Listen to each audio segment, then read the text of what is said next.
नमस्कार. आपल्याला आज जे वक्ते लाभले आहेत डॉक्टर श्रीकृष्ण दत्तात्रय देशमुख, वाक्य डॉक्टर गाला श्रीकृष्ण डॉक्टर गाला असतात. डॉक्टर गालांचा मूळ जो जन्म आहे तो अलिबागच्या जवळ एका ठिकाणी झाला. पुढची जी त्यांचं जे सगळं वैद्यकीय शिक्षण होतं, माझा आवाज येत नाही का मागे माहीत ठेवलं तरी माझा आवाज वाढतो. तर डॉक्टर गालांचं पुढचं वैद्यकीय शिक्षण जे झालं ते पुणे इथे झालं आणि त्याच्यानंतर त्यांनी कोल्हापूर जवळच्या मुरगुड नावाच्या एका गावामध्ये वैद्यकीय व्यवसाय केला. वैद्यकीय व्यवसाय अत्यंत चोखपणे केला, निर्लसपणे त्यांनी समाजाची सेवा केली. त्यासाठी त्यांना राज्य शासनाने पुरस्कार पण दिला. हे सगळं करत असताना त्यांना वेदवाङ्मयाचा परिचय झाला, त्यांना गुरुवाज्ञा झाली आणि त्याच्यानंतर मग त्यांनी हा व्यवसाय करत असतानाच वेद आणि वेदांताचा प्रसार आणि प्रचार करणं सुरू केलं. त्यानंतर वयाच्या 50 वय त्यांनी स्वतःचा वैद्यकीय व्यवसाय बंद केला आणि त्याच्यानंतर संपूर्णतः गेली 30 वर्ष ते वेद वाङ्मयाचा प्रचार आणि प्रसार करतात. सामाजिक काम आपण सगळेजण करत असताना वेगवेगळ्या भावनेनी करत असतो. म्हणजे त्याच्यामध्ये एक अनुकंपा असते, त्याच्यामध्ये काहीतरी समाजाचं देणं लागतो अशी भावना असते. पण हा जो समाज आहे तो आपला समाज आहे आणि त्याचबरोबर जे आपल्यामध्ये आहे, जे ब्रह्म आपल्यामध्ये आहे तेच सर्वांमध्ये आहे, सर्वं खलविदं ब्रह्म. आणि अशा भावनेनं जी समाजाची सेवा केलेली असते तर ती सेवा जी असते ती एक खूप वेगळ्या दर्जाची आणि वेगळ्या प्रकारची सेवा असते. अशी सेवा डॉक्टर काकांनी स्वतःच्या आयुष्यातून करून दाखवल्यामुळे त्यांचे जे साधक परिवार आहे त्या साधक परिवाराला स्वतःलाच एक एक्झाम्पल सेट करून दिल्यासारखं आहे. मला वाटतं आजचा जो विषय आहे ते जीवनाचं साफल्य किंवा ज्याला रिअल सक्सेस इन लाईफ असं म्हणतात, तर तो विषय विवेकानंद सेवा मंडळामध्ये आपण कार्यकर्ते वर्ग जो ज्या पद्धतीनं सेवा करतो किंवा ज्या पद्धतीनं काम करतो तो विषय, याचं कुठे ना कुठेतरी एक सूत्र मला दिसतं. म्हणून मी इथे जास्त वेळ न घेता आपण डॉक्टर काकांना मी विनंती करतो की त्यांनी आपले विचार आज सगळ्या डॉक्टरांसमोर मांडावे.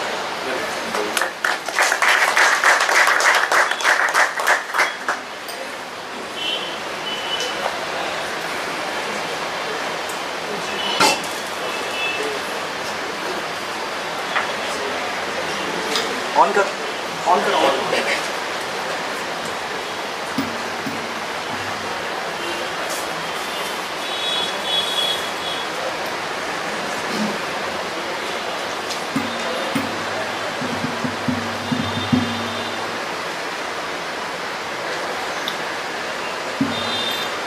मुलांना आणि मुलींना केतन बोंद्रेसारखा आवाज मला सोडवता येत नाही, कारण केतन बोंद्रेला बायकोशी बोलण्याची सवय आहे. आपण विचार करूया. सुंदर विषय आपल्याला जीवनाचे साफल्य आणि जीवनाचं साफल्य. सफळ जीवन म्हणजे काय? साफल्य शब्दाचा तर सफळता. सफळ जीवन कशाला म्हणायचं असं त्याचा विचार भारतीय संस्कृतीमध्ये, भारतीय परमार्थशास्त्रामध्ये ज्या पद्धतीने मांडलेला आहे आणि स्वामी विवेकानंदांनी जो स्वीकारलेला आहे, खूप महत्त्वाची गोष्ट आहे. कारण हे विवेकानंद केंद्र आहे आणि विवेकानंद केंद्र असल्यामुळे स्वामी विवेकानंदांना जे मान्य आहे ते तुम्हाला सहजच मान्य होईल. आणखी सांगायला हरकत नाही, मला इथे पूर्ण मान्य आहे. कारण स्वामी विवेकानंद हे वेदांत शास्त्राचे उत्कृष्ट प्रचारक होते. त्याने अमेरिकेमध्ये जाऊन वेदांत शास्त्राचा, उपनिषदांचा, भगवद्गीतेचा भरपूर प्रचार केला. तिकडे आपल्या या सगळ्या वाङ्मयाला मान्यता मिळवली. तिकडे अनेक केंद्र स्थापन झाली आणि अशा पद्धतीने एक ध्वजा जी आहे आमच्या वेदांत शास्त्राची, परमार्थशास्त्राची, ती परकीय देशामध्ये, इंग्लंडमध्ये, युरोपमध्ये वगैरे फडकत ठेवली. हा फार मोठा विवेकानंदांचा कार्याचा भाग आहे. तर असे जे स्वामी विवेकानंद ते धर्माची सफलता किंवा जीवनाची सफलता कशात आहे असं मानतात, हा एक प्रश्न आहे. स्वामी विवेकानंदांचं असं म्हणणं आहे की मोक्ष हाच धर्म आहे. फार मोठी गोष्ट आहे. मोक्षाला धर्म असं म्हणतात. याचा दुसरा अर्थ असा होतो की धर्मजीवन जगणं म्हणजे सफळ जीवन जगणं म्हणजे मोक्षाचं जीवन जगण्याचा प्रयत्न करावा, म्हणजे मोक्षासाठी जीवन जगण्याचा प्रयत्न करावा आणि मुक्त झाल्यानंतरही ते जीवन जगावं लागतं आपल्याला. तोही जगताना जगण्याचा भाग आहे, तोही स्वीकारावा. दोन्ही गोष्टी आहेत. आणि म्हणून धर्म म्हणजेच मोक्ष असं जेव्हा स्वामीजी म्हणतात त्यावेळेला धर्म कशाला म्हणतात ते थोडं समजून घ्या. एखाद्या वस्तूचा जो न बदलणारा गुण असतो त्याला धर्म असं म्हणतात. सारी गोष्ट आहे. उदाहरणार्थ बर्फ आहे. बर्फ गार असतं, थंड असतं. तर थंडपणा हा बर्फाचा धर्म आहे. हे आपल्याला समजायला सोपं आहे. तसं आपला धर्म कोणता असला पाहिजे, इथे आम्ही सगळेजण आहोत, आमचा धर्म कोणता असला पाहिजे, तर मोक्ष आमचा धर्म असला पाहिजे असं स्वामीजी म्हणतात. आणि ते पुढे म्हणतात की बाकीचे जे सगळे धर्म आहेत, हिंदू, मुसलमान, ख्रिश्चन वगैरे वगैरे अनेक धर्म आहेत. तुम्हाला ठाऊक नसेल कदाचित डिक्शनरी ऑफ रिलिजन नावाचं एक पुस्तक आहे, त्यामध्ये जगातल्या 3000 धर्मपंथांची माहिती दिलेली आहे. एक नाही, दोन नाही, तीन नाही, 3000 धर्मपंथांची माहिती, नावं, त्यांच्या थोडक्यात त्यांचा तत्त्वज्ञानाचा परिचय, अशा पद्धतीने काय मुद्दा एकच आहे की जगामध्ये इतक्या प्रकारचे धर्म आचरले जातात. आफ्रिका, मंगोलियावर कुठले कुठले देश, कुठले कुठले त्याने आणले आणि त्यात त्याचा उल्लेख करून ठेवून दिला. मुद्दा एकच आहे की धर्म म्हणजे मोक्ष यामध्ये स्वीकारलं तर धर्मजीवन शब्दाचा अर्थ मोक्ष जीवन असा होतो. आणि धर्म पालन करणं किंवा धर्माप्रमाणे जीवन जगणं हे आपल्या जीवनाचं साफल्य आहे. त्या जीवनाची जी सफळता आहे ते त्यामध्ये आहे. खूप वेळा असं आपल्याला वाटतं की जीवन चांगलं जगावं, चांगलं काम करावं, पैसे पुष्कळ मिळवावे, प्रसिद्धी मिळवावी, कीर्ती मिळवावी, यश मिळवावं, आणि हे सगळं मिळवणं यालाच आपण यशस्वी जीवन असं समजतो. आता हेही जीवन यशस्वी आहे, हे जीवन सफळ जीवन आहे, पण सफळ जीवनाची एवढीच व्याख्या बरोबर नाही, फार मोठी गोष्ट आहे. आपण नेहमी पाहतो चंद्राची एकच बाजू आपल्याला दिसते, दुसरी बाजू कधीच दिसत नाही. तसं स्वामीजींचं जीवन म्हटल्यानंतर किंवा समर्थ रामदास स्वामींचं जीवन म्हटल्यानंतर त्यांनी जे लोककार्य केलं, समाजकार्य केलं, धर्मकार्य केलं, राजकारण कार्य केलं, हे सगळं आपल्याला कळतं, दिसतं, पटतं, आपल्याला घ्यावंसं सुद्धा वाटतं, कारण ते झेपतं. फार मोठी गोष्ट आहे. या सगळ्या ज्या गोष्टी आहेत व्यवहाराचा धरून असलेल्या त्या आपल्याला कळतात, लवकर समजतात. आणि नुसतं कळत नाहीत, समजत नाहीत, तर आपण त्याला झेपतात, आपल्याला ते करणं शक्य असतं. पण मोक्ष असं एक गोष्ट आहे की ते करणं एक तर अगोदर कळत नाही, दुसरं कळलं तर पटत नाही, पटलं तर स्वीकारलं जात नाही, स्वीकारलं तर झेपत नाही. किती गोष्टी झाली. आता इतक्या सगळ्या त्याच्या मागे अडचणी आहेत. आणि असं म्हणून एक परिणाम असा होतो की त्या मोक्षशास्त्राकडे दुर्लक्ष होतं. आणि जेव्हा मोक्षशास्त्राकडे दुर्लक्ष होतं तर धर्माकडे दुर्लक्ष झाल्यासारखं आहे. आमचं काय होतं, टिळे लावले, माळा घातल्या की आपण धार्मिक झालो असं ज्ञानबा घातलं पाहिजे, गंध लावलं पाहिजे, हे केलं पाहिजे, ते केलं पाहिजे, कुठली तरी टोपी वेगळीच घातली पाहिजे. म्हणजे धर्माची बहिरंग असतात, धर्माची बाहेरची चिन्ह असतात, ती मिरवायची. त्या धर्माच्या संबंधी काही कृती असतात जे ठराविक, त्या ठराविक कृती करायच्या. एवढ्या कृती झाल्या की आपलं जीवन सफळ झालं असं आपल्याला वाटतं. स्वामीजी तसं म्हणत नाहीत, समर्थ रामदास स्वामी तसं म्हणत नाही. मी दोघांची तुलना सतत नाव घेतो याचं कारण आहे की जुन्या जमान्यात जे समर्थ रामदास स्वामी होऊन गेले तेच नव्या जमान्यामध्ये विवेकानंदाच्या रूपाने आलं अशी एक धारणा आपल्यामध्ये आहे. कारण दोघांचं काम अगदी सारखं आहे, अगदी सारखं आहे की समर्थांनी सुद्धा विलक्षण गतीने उत्तर भारतात, दक्षिण भारतात 1200 मठांची स्थापना केली. प्रत्येक ठिकाणी मठपती नेमले. आणि मठपती नेमल्यानंतर भारतीय संस्कृती, भारतीय धर्म, भारतीय तत्त्वज्ञान हे सगळं सगळं सांभाळलं जाईल मठपतीकडून अशी काळजी घेतली, व्यवस्था केली. स्वामीजींचं तुम्हाला माहिती आहे, जागोजागी स्वामीजींचे मठ आहेत, रामकृष्णांचे मठ आहेत, सगळीकडे त्यांचंही कार्य तसं आहे. समर्थांना परदेशात जाता आलं नाही, काम करता आलं नाही. स्वामीजींचे, रामकृष्णांचे मठ अमेरिकेत आहेत, इंग्लंडमध्ये आहेत, कुठे कुठे जगामध्ये, सिंगापूरला आहेत, सगळीकडे त्यांचे आश्रम. त्या दृष्टीने विचार केला, प्रचारक ह्या दृष्टीने दोघांनी सारखंच काम केलं. अर्थात एक मोठा फरक आहे, कालमानाचा फरक. 400 वर्षापूर्वीचं काम आणि 100 वर्षातलं काम या दोन्हीमध्ये फरक पडणं अपरिहार्य आहे. मुद्दा तोच आहे, एकच आहे की समर्थ विवेकानंदांनी जे काम केलं ते समर्थांनी पुढे केलं. आणि मोक्षाचा समर्थांचा आणि मोक्षांचा स्वामींचा दोन्हींचं अटळ नातं आहे. समर्थांची एक फार सुंदर उभी आहे, आधी ते करावे कर्म, कर्ममार्गे उपासना, उपासका भेटते ज्ञान, ज्ञाने मोक्षाची पावी आहे. असं समर्थ रामदास स्वामीने एका ओळीमध्ये जीवनाचं साफल्य कसं गाठता येतं याचं उत्कृष्ट मार्गदर्शन केलं. एकच उभी आहे. ते म्हणतात आधी ते करावे कर्म, आधी कर्म करावं, कर्माच्या मदतीने, कर्माच्या साह्याने, कर्माच्या बैठकीवर उपासना करावी. उपासना केल्यानंतर त्याला ज्ञान मिळतं, तो उपासकाला, आणि उपासकाला ज्ञान मिळालं की त्याला मोक्ष मिळतो. अशी 4 गोष्टींचं आपापसातलं हे नातं आहे. कर्म, उपासना, ज्ञान आणि मोक्ष या 4 गोष्टींचं आपापसातलं नातं आहे. एवढा सगळा विचार व्यवस्थित जर केला तर आपल्याला जीवन सफळ करण्यासाठी काय काय गोष्टी केल्या पाहिजे त्याचा अंदाज येतो. आधी ते करावे कर्म, कर्म केलं पाहिजे. आणि कर्मामध्ये अनेक तऱ्हेच्या जबाबदाऱ्या आपल्यावर येतात. आणि त्या जबाबदाऱ्यांना आपल्या धर्मामध्ये ऋण असं म्हटलं. ऋण म्हणजे कर्ज. जसं आपल्याला आईवडिलांवर आपल्यावरती आईवडिलांचं ऋण असतं, आपल्यावर कुटुंबियांचं ऋण असतं, समाजाचं असतं, राष्ट्राचं असतं, जातीचं असतं, शेजाऱ्यापाजाऱ्यांचं सुद्धा असतं. आपल्याला ठाऊक आहे आपण सगळे शेजार धर्म पाळणारे लोक आहे. घरात काही अडचण आली की शेजारी लोक येतात आणि शेजार आले की ते त्यांचा धर्म जो आहे शेजार धर्म, चांगला शब्द आहे. आता धर्मशब्द किती व्यापक आहे ते आपल्याला कळतं. केवळ काहीतरी बहिरंग चिन्ह घालणं असं नाही, ते समाज धर्म नावाचा आहे, राष्ट्रधर्म नावाचा एक धर्म आहे. असं धर्माची व्याख्या जी आहे ती व्यापक होत जाते आणि असा व्यापक झालेला धर्म आपल्याला समजून घेणं हे आपलं एक सफळ जीवन जगण्याच्या दृष्टीने जबाबदारी आहे. म्हणून आधी ते करावे कर्म असं जेव्हा म्हणतात त्या कर्माच्या संदर्भात जेवढ्या जबाबदाऱ्या आपल्यावर आहेत त्या जास्तीत जास्त पार पाडण्याचा प्रयत्न करावा. आता सगळ्या जबाबदाऱ्या आपल्याला पार पडणं कठीण आहे चालू घडीला. पुढं आई वडिलांसंबंधी आपलं जे कर्तव्य आहे ते चोख पार पाडावं, त्याला म्हणतात आई वडिलांचं ऋण फेडणं. आता चालू घडीला आई वडिलांचं ऋण फेडता येतं का? आता पुष्कळ जण परदेशात आहे, पुष्कळ जण लांब कुठे राहतात, भारतात सुद्धा कोणी बंगलोरला राहतं, कोणी चेन्नईला राहतं, कोणी जोधपूरला राहतं, कुठे लांब लोक नोकरीच्या निमित्ताने धंद्याच्या निमित्ताने जातात आणि आईवडील असतात नाही ठिकाणी कुठेतरी गावामध्ये. मग त्यांचं ऋण फेडणं, त्यांची सेवा करणं, त्यांची काळजी घेणं हे शक्य आहे का चालू जमान्यामध्ये? आणि शक्य असलं तर किती शक्य आहे? काय नेहमी व्यवहाराची जोड जर नसेल या परमार्थिक विचाराला तर मग व्यवहाराची जोड नसलेला परमार्थ आहे हा नेहमी अपयशी होतो. आणि परमार्थ जर अपयशी झाला तर आपण अपयशी होतो, कारण जीवनाचं साफल्य सांगणारा परमार्थच आहे. जो जीवनाचं साफल्य सांगतो तो जर अपयशी झाला तर आपणही अपयशी होणार आहे. असा विचार केला तर आईवडिलांसंबंधी आपलं कर्तव्य त्यासंबंधी एक थोडा वास्तववादी विचार करूया. हा चांगला विचार आहे. लग्न होतं दोघांचं, त्याचं पहिल्या 5 वर्षात मूल हवं असतं. मूल झालं नाही तर सगळेजण अस्वस्थ होऊन जातात.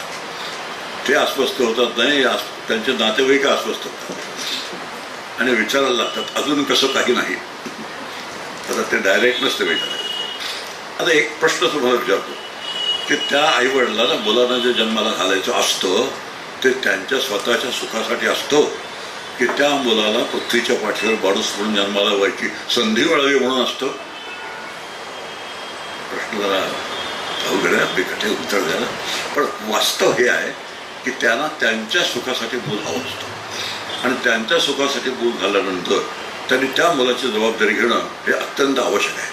त्यामुळे मुलाची जबाबदारी घेऊन त्यांनी ते कर्तव्य पार पाडणं ही त्यांची जबाबदारी आहे आणि आपल्याला सुद्धा ते सुद्धा जमेल तेवढीच जबाबदारी पार पाडतात. कोण? आईवडील सुद्धा जमेल तेवढीच जबाबदारी पार पाडतात. त्यांच्या पलीकडे जबाबदारी त्यांना पार पडणं अनेक वेळेला अनेक कारणांनी शक्य नसतं. आर्थिक परिस्थिती चांगली नसते, आरोग्य चांगलं नसतं, कितीतरी गोष्टी आहेत की त्यामुळे त्यांना पार पाडता येत नाही. हे मी सांगतो सगळं एकच कारण आहे ह्या गोष्टीचं की आईवडिलांची जबाबदारी पार पाडणं हा जर मातृधर्म पितृधर्म मानला तर तो किती प्रमाणात आपल्याला अंमलात आणता येईल, कसा अंमलात आणता येईल असा विचार जर व्यावहारिक दृष्टीने केला तर आपला धर्म जीवन जगता येईल. आधी ते करावे. एकच भाग त्या कर्माचा सांगतो जो जिकिरीचा आहे, खूप त्रासदायक आहे, पाळायला फार कठीण आहे. नेहमी लोक पुंडलिकाचं उदाहरण देतात की पुंडलिकाने आईवडिलांची फार मोठी सेवा केली आणि ती सेवा केल्यामुळे पुंडलिकाच्या दारात प्रत्यक्ष विठ्ठल येऊन उभे राहिले. आता आईवडिलांच्या सेवाचा म्हणजे आईवडिलांना ऋण फेडण्याचा कर्माचा आधी ते करावे. ते सूत्रबद्ध असतं, सगळं लक्षात असतं. पण मी काय म्हणतोय तर आमच्याकडे एक वक्ता आला होता, 1.5 तास बोलला पण कशाला मिळ नाही, अस्ताव्यस्त. आणि अस्ताव्यस्त बोलल्यानंतर शेवटी काय म्हणाला माहिती? ज्ञानेश्वर महाराजांच्या कृपेने जे मला सांगता आलं ते सांगितलं. आता एक मोठी अडचण आहे. ज्ञानेश्वर महाराजांची कृपा झाली, रेडा सुद्धा नीट बोलतो. रामकृष्ण हरी असं मुद्दा आहे. मूळ जे सूत्र आहे ते सूत्र सांभाळत आपण पुढे जाऊया. आधी ते कर्मामध्ये करणं, त्या कर्माचा एक भाग अनेक ऋण असतात, ती ऋणं फेडायची असतात. त्या ऋणातला एक भाग मातृपितृ ऋण, त्याची व्यवस्था आत्ता आपण लावण्याचा प्रयत्न केला की त्यांना सांभाळावं ही गोष्ट खरी आहे. पण त्यांच्या मर्यादेत त्यांनी सांभाळलेलं असतं, आमच्या मर्यादेत आम्ही सांभाळावं असा विचार बरोबर बसला. तर आता समजा अमेरिकेत माणसं आहेत, खूप ओळखीचे लोक आहेत माझ्या, त्यांच्यापुढे ही समस्या आहे की आईवडील सगळे इकडे भारतात आहेत, कुठल्या छोट्या गावात आहेत, त्यांना सांभाळायचं आम्ही कसं ते तुम्ही सांगा. किंवा तिकडचं सोडून सगळे इकडे येतं त्यांच्यासाठी तेही सांगा. तर ती एक अडचण आहे. समजा 70व्या वर्षी ते सोडून इकडे आले आणि 71व्या वर्षी गेलं तर काय करायचं? तेही गेलो आणि हेही गेलं असं काहीतरी होतं. असं सगळे फार सुंदर व्यवस्थित शांतपणाने व्यवहारबद्ध विचार, व्यवहाराशी सुसंगत असे विचार आपण करावे. आता एक शक्य असतं की त्यांचा इकडे सांभाळ करण्यासाठी जे आश्रम आहेत देणारे जरूर पडली तर त्या आश्रमात त्यांची चांगली व्यवस्था लावावी. दर शनिवारी त्यांना फोन करावा आणि त्यापेक्षा जास्त फोन करावा अशी त्यांनी अपेक्षा ठेवू नये. आता हे एक प्रातिनिधिक गोष्ट घेतली तुमच्याजवळ. कोणतं कर्तव्य पार पाडायचं तर हे मग ते कसं पार पडायचं असं असतं की अनेक माझ्या वयाचे लोक मी पाहिले. माझ्या वयाच्या, आता माझं वय 80च्या पेक्षा जास्त आहे, ते माझ्या वयाचे लोक आहेत. दोघंजण म्हातारी करत असतात, उद्योग काही नसतो. त्या मुलाच्या फोनची वाट बघणं हा एकच उद्योग त्यांना असतो. शनिवारी जो फोन चुकला तर तिकडे रमलेत, आमची कशाला आठवण होईल. आता झालं की त्यांचं काम आमच्याकडे विचारण्याचं कारण काय, असं म्हातारे एकमेकाशी खुसखुसत बसतात. असं जे खुसखुस नाही त्यांनी धर्मजीवन त्यांना पाळता येईल बाबा म्हणून मुद्दा. त्यांनाही धर्मजीवन जायचं, त्यांनाही मुक्त व्हायचं आहे. जो त्यांचा मुलगा मुलगी आहे तिलाही मुक्त व्हायचं आहे. मग दोघांना मुक्त व्हायचं असेल तर त्याने एकमेकाचा कसा विचार करावा, एकमेकांबद्दल किती विचार करावा, हा जर व्यवस्थित विचार बसलेला असेल तर आधी ते करावे करणं. त्या कर्मातला एक भाग ऋण फेडणं, एक मातृपितृ ऋणाचं एक ऋण असतं, त्या संबंधी विचार अतिशय वास्तववादी दृष्टीने तुमच्यावर मांडला आहे. कारण असं आहे, वास्तव सोडून जर आपण कुठे भरकडायला लागलो तर आपल्याला काही मनासारखं काही होत नाही. कारण वास्तव हे वास्तव असतं, वास्तव सत्य असतं. आणि वास्तव जर सत्य असेल तर वास्तवाला धरून जीवन जगणं, त्याच्याशी सुसंगत जीवन जगणं हे अत्यंत आवश्यक असतं. म्हणून आधी ते करावे कर्म, त्यातला एक कर्माचा भाग आहे तो मी आपल्यासमोर म्हणला. अनेक ऋण आहेत, समाज ऋण आहे, ज्ञाती ऋण आहे, शेजार ऋण आहे, वगैरे वगैरे. सगळ्या ऋणांचा विचार आपल्या आत्ताच्या मर्यादेत करता येणार नाही. पण आधी ते करावे कर्म म्हटल्यानंतर आणि ते कर्म कसं असावं हा एक विचार फार मोठा आहे. जे कर्म आता हे ठीक आहे, आईवडिलांची सेवा करावी, त्यांचं ऋण फेडावं, हा कर्माचा एक भाग झाला. पण दुसरा भाग आहे, मी जे दैनंदिन जीवनात कर्म करतो ते निष्काम असलं पाहिजे. निष्काम एक फार मोठा भाग आहे कर्मयोगाचा. कर्मयोग ज्याला म्हणतात तो आधी ते करावे कर्म, त्याचा अतिशय मोठा भाग आहे कर्म निष्काम असलं पाहिजे. म्हणजे फळाची इच्छा असता कामा नये. जरा अवघड काम आहे. समजा 30 दिवस मी नोकरी केली, 1 तारखेला पगाराची अपेक्षा असेल की नाही, सारी गोष्ट आहे. समजा तो फळाची अपेक्षा न ठेवता कर्म कसं करता येईल. पुढे प्रश्न निर्माण होतात. समजा आम्ही एक व्यापारी आहे मी, तर व्यापार म्हटल्यानंतर काहीतरी त्यात प्रॉफिट मार्जिन हवंच ना. प्रॉफिट नसेल तर व्यापार होईल पण जगता येईल का. समजा इंडस्ट्री एखादी काढली, ते इंडस्ट्री म्हटल्यानंतर त्या प्रॉफिटच्या दिशेने त्यांना प्लॅनिंग करावंच लागतं. आणि हे जर नसेल तर इंडस्ट्री चालणार नाही. आता अशा पद्धतीने आम्ही नीट विचार केला तर त्याच्यामध्ये निष्कामता म्हणजे नेमकं काय आहे हे आपण लक्षात घेऊया. आणि हे लक्षात घेतल्यानंतर आपल्याला निष्काम कर्म कसं असावं याचा एक अंदाज येतो. आणि मग त्याला भीत नाही. आपल्याला असं वाटतं की फळाची इच्छा न करता कर्म करावं म्हणतात. 1 तारखेच्या पगाराचं काय असं प्रश्न आला, प्रॉफिटचं काय असं प्रश्न आला, इंडस्ट्रियल प्लॅनिंगचं काय असं दुसरा एक प्रश्न आला. मग इतके प्रश्न निर्माण होतात. त्याप्रमाणे जगायचं ठरलं तर, त्याप्रमाणे जगायचं नाही असं त्याला वाटतं, त्याला काहीच प्रश्न नसतात. तो आनंदाने जीवन जगत असतो. तो आनंद म्हणजे काय, एखादा प्रश्न विचारतात आई वडिलांना मुलासंबंधी की मुलगा अभ्यास कसा काय करतोय, तर उत्तर देतात अभ्यासाच्या नावाने आनंद आहे. हा जो आनंद आहे तो तितका असतो. विचार करत जाऊया. आता एक वाक्य सांगतो म्हणजे फळाची अपेक्षा म्हणजे काय याचा अंदाज येतो. एखादी स्त्री असते घरामध्ये, 22 वर्ष झाली असते लग्न झाली, पण त्याची व्यथा अशी असते की घरातले लोक तिच्या कामाची दखल घेत नाहीत. घरातले लोक ॲप्रिशिएट करत आहेत. काय शब्द झाला, नवा शब्द आहे. काय केलेलं काम काय केलं पाहिजे, ॲप्रिशिएट केलं पाहिजे. आता ती असं म्हणते घरामध्ये कोणाला तरी, या घरात मर मेलं तरी कोणाला त्याचं काही नाही.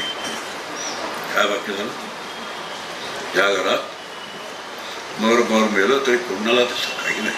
आणि काही नाही शब्दाचा अर्थ असे अनेक वाक्य मी खेड्यामध्ये अनेक वेळा ऐकलेली आहेत. आणि याला जबाबदार इकडचं लोक आहे, म्हणजे इथे सुद्धा बसले ते. असं दखल घेणं ज्याला म्हणतात की त्याचं प्रशस्ती केली पाहिजे, दखल घेतली पाहिजे, कौतुक केलं पाहिजे, असं म्हटलं पाहिजे. तू नसतेस तर हे घर कसं चालेल. तुझ्यामुळे हे घर चाललंय, हे खांबी तंबय वगैरे वगैरे असं काहीतरी म्हणण्याची जी अपेक्षा असते त्याला सकामता म्हणतात. आपण जेव्हा एक गोष्ट लक्षात ठेवा, कोणाला त्याचं काही नाही हे जे वाक्य आहे हे वाक्य चुकीचं आहे. कारण कोणाला तरी काहीतरी असतं आणि ज्याला ते असतं त्याला ईश्वराचं म्हणतात. त्या ईश्वराकडे तुमच्या त्या कर्माची नोंद असते आणि त्या नोंदीप्रमाणे तुम्हाला ते फळ मिळायचं असतं, ते फळ मिळत असतं, भले माणसाने दखल घेऊ किंवा न घेऊ. अशा पद्धतीचा विचार मनामध्ये जर स्थिर झाला असेल तर अशा तऱ्हेचं सगळं कामही करायचं भरपूर आणि दखल घेत नाही मग रडतही बसायचं. आता इतकं काम केल्यानंतर रडायची जर पाळी येत असेल, दुःख होत असेल, तर काम करून आनंद मिळावा का रडावं, काय करावं असे विचार केल्यानंतर व्यवस्थित विचार केला शांतपणे आपल्याला कळलं की दखल नाही असं नाही. ईश्वर नावाचं एक तत्व आहे, त्याला दखल आहे, तो त्याची नोंद घेतो, त्या नोंदीप्रमाणे तुम्हाला त्याचं जे फळ मिळायचं ते फळ मिळतं. आणि निष्काम कर्म जर केलं तर फळाची अपेक्षा न ठेवता केलं, पुढे काही कौतुक करायला अशा अपेक्षा नाही ठेवली तर त्या कर्मातून आपलं चित्त शुद्ध होऊन जातं. मोक्षासाठी चित्त शुद्ध होणं अतिशय आवश्यक आहे. आणि हे जे चित्त शुद्ध होतं ते असं निष्काम भावनेने करून गेलं. समजा इंडस्ट्री आहे, मग अशी मी बोललो एक 30% प्रॉफिट मार्जिन आहे असं गृहीत धरूया आपण, तर प्लॅनिंग 30% प्रॉफिटच्या दृष्टीने करावं. वर्षभर तो प्लॅन एक्झिक्यूट करण्याचा प्रयत्न करावा. पण एवढा प्लॅन वर्षभर राबवल्यानंतर जे त्याचं फळ येईल, जो प्रॉफिट येईल, तो प्रॉफिट शांतपणे तक्रार न करता, आरडाओरडा न करता, कोणाच्या नावाने खडे ह्याला म्हणतात निष्काम करून. आपण हे जर व्यवस्थित लक्षात घेतलं तर प्लॅनिंग केलं पाहिजे, प्रॉफिट मार्जिन असलं पाहिजे, तो प्लॅन वर्षभर राबवला पाहिजे, तो राबवण्यासाठी जे जे केलं पाहिजे ते सगळं केलं पाहिजे. पण वर्षाच्या शेवटी जो प्रॉफिट कमी दिसतो त्यावेळेला काहीही तक्रार करायची, अत्यंत शांतपणे तो प्रॉफिट स्वीकारायचा आणि जास्त असला तरी तसा स्वीकारायचा. तितक्या शांतपणे जास्त प्रॉफिटही स्वीकारायचा आणि तितक्या शांतपणे कमी झालेला प्रॉफिट सुद्धा स्वीकारायचा. हे ह्याला निष्काम कर्म असं म्हणतात. आपण जो नवा जमाना आहे, हल्लीचा साधूचा जमाना आहे, त्या जमान्याला धरून जर आपण ह्याचे अर्थ नाही केले तर आपल्याला ते निष्काम कर्म कधीच करता येणार नाही. आणि ते जर करता आलं ना तर चित्त शुद्ध होणार नाही. चित्त शुद्ध झाल्याशिवाय मोक्ष मिळणार नाही. आणि स्वामीजी मोक्ष हे जर आपला धर्म म्हणत असतील तर धर्म आपल्याला कधीच जमणार नाही. अशा पद्धतीने छान साखळी विचार जे असते त्या विचारांचा साखळीचा विचार करावा आणि ते साखळीचं लक्षात घेऊन आपलं जीवनाची घडी जी असते ते जीवनाची घडी त्या दृष्टीने बसवावी. नेहमी एक गोष्ट फार महत्त्वाची आहे, आपलं जीवन जे असतं त्या जीवनाची घडी आपण बसवून घ्यावी लागते. अस्ताव्यस्त जर आम्ही जीवन जगलो, जसं येईल तसं जीवन, वारा येईल तसं पाठ फिरवायची, वारा येईल तसं जगायचं, असं झालं तर ते जीवन अस्ताव्यस्त होतं. आणि अस्ताव्यस्त जीवनात माणसाला काहीही मिळत नाही. पण जीवनाला एक घडी असली पाहिजे, जीवनाला एक शिस्त असली पाहिजे. आणि अशी शिस्त जर असेल तर ते जीवन आपल्याला मोक्षापर्यंत म्हणजे धर्मापर्यंत घेऊन जातं. हे कायम जाणं लक्षात ठेवा. स्वामीजींच्या दृष्टीने धर्म म्हणजे मोक्ष आणि मोक्ष म्हणजे धर्म, हे लक्षात ठेवलं तर मला मोक्षापर्यंत जाणं म्हणजे धर्मापर्यंत पोहोचणं हे स्वामीजींच्या मनातली गोष्ट आहे, समर्थांच्याही मनातली गोष्ट आहे, आपल्याला कळेल. आणि त्या दोघांचे आम्ही जर अनुयायी असो तर त्यांचं म्हणणं आपण पाळलं पाहिजे, लक्षात घेतलं पाहिजे. हे आपल्यावर आपोआप जबाबदारी येऊन पडली. मी मगाशी म्हणतो चंद्राची एक बाजू दिसते, त्यांचं लौकिकातलं काम दिसतं, मठ किती उभारलं ते दिसतं, समाजाचं कार्य, कोणाला भांडी वाटली, कोणाला औषधं वाटली, कोणाला पूर निर्माण झाला, त्या पुराचे ग्रस्त लोक आहेत त्यांना मदती केल्या, हे सगळं जे काम आहे या कामाला शास्त्रामध्ये पूर्त कर्म असं म्हणतात. कर्माचे दोन भाग आहेत, एक इष्ट आणि एक पूर्त. त्याला थोडा शास्त्राचा भाग. इष्ट कर्म शब्दाचा अर्थ स्नान संध्यान वैश्योदय, याला काय म्हणायचं? आता तुम्ही म्हणाल म्हणजे काय? मोठा प्रश्न आहे. स्नान म्हणजे काय, संध्या म्हणजे काय, वैश्वस्व म्हणजे काय, हे आम्हाला काहीही माहीत नाही, शब्दसुद्धा माहीत नाही. मग त्यानुसार आमच्या जीवनाची घडी बसवायची कशी? आता तसं एक सोपं नवीन जीवन लक्षात घेऊन संतांनी जे आपल्याला त्यासंबंधी मार्गदर्शन केलं ते जर आम्ही लक्षात घेतलं तर मला आज सुद्धा स्नान संध्या वैश्वदेय करता येईल. आज सुद्धा आजच्या परिस्थितीत सुद्धा स्नान शब्दाचा अर्थ आम्ही अर्थ आंघोळ असा करतो. आंघोळ असा स्नान शब्दाचा अर्थ आहेच. पण एक फरक असा आहे की सिनेमाचं गाणं गुणगुणत जर अंगावर पाणी घेतलं तर त्याला आंघोळ म्हणतात आणि श्रीराम जयराम जय जयराम म्हणत अंगावर पाणी घेतलं त्याला स्नान म्हणतात. आता काय करावं? आता सोपं झालं. आता स्नान संध्या वैश्वदेव. आता स्नान करायचं असेल तर मनात कोणते विचार ठेवून अंगावर पाणी तेल घ्यायचं आहे, साबण तोच लावायचा आहे, सगळं जे काय आहे ते तसं करायचं आहे. फक्त फरक एक ठिकाणी झाला की कुठलं तरी गाणं फुटफुटण्यापेक्षा म्हणण्यापेक्षा गुणगुणण्यापेक्षा आपलं जे नाम आहे, जे आपल्या वाट्याला आलेलं नाम आहे, मी श्रीराम जयराम जय जयराम, हे एक आपलं प्रातिनिधिक नाम सांगितलं, तेच नाव आहे असं नाही. जे काही नाम असेल आपल्याला आवडतं असेल, आपल्या वाट्याला असेल, आपल्याला आमचं कोणीतरी सांगितलं असेल, ते नाव घेत घेत तुम्ही अंगावर पाणी घेतलं तर स्नान म्हणतात. आता संध्या, तुकाराम महाराजांचं एक म्हणणं आहे, नामे स्नान संध्या केले क्रियाकर्म त्याचा भविष्यवाणी निभारला. मी मगाशी संतांचा उल्लेख केला की संतांनी या गोष्टीला कसा टर्न दिला आहे, हे आपल्या लक्षात आलं.